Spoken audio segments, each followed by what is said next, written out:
আসসালামু আলাইকুম ওয়া রাহমাতুল্লাহি ওয়া বারাকাতুহু। প্রিয় বন্ধুরা, কেমন আছেন? আমি অনেক ভালো আছি, আলহামদুলিল্লাহ। প্রিয় বন্ধুরা, আমি ঢাকার নারায়ণগঞ্জ থেকে এসে কক্সবাজার এই ভিডিওটা ধারণ করেছি শুধুমাত্র আপনাদের জন্য। বন্ধুরা, আমরা যারা কক্সবাজার আসি অবশ্যই আমরা মনটা একটু ফ্রেশ হয়। আল্লাহ তাআলা আমাদেরকে এই সমুদ্র সাগর দেখার জন্য সৃষ্টি করেছেন। আমরা দেখি, আমরা তৃপ্তি পাই সাগর, এই জন্য আমরা সাগরে আসি ছুটে বারবার।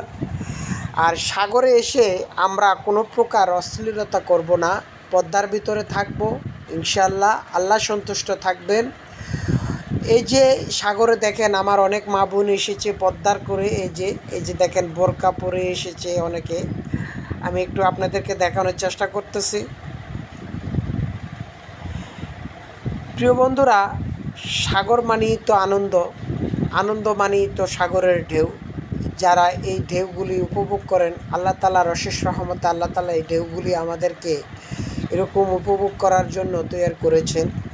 তো প্রিয় বন্ধু, এই যে দেখেন এক বোন বোরকা পরে এসেছে সাগর পাড়ে, কি সুন্দর উনি পদ্মার ভিতরে থেকে ও সাগরের সৌন্দর্যটা উপভোগ করছে।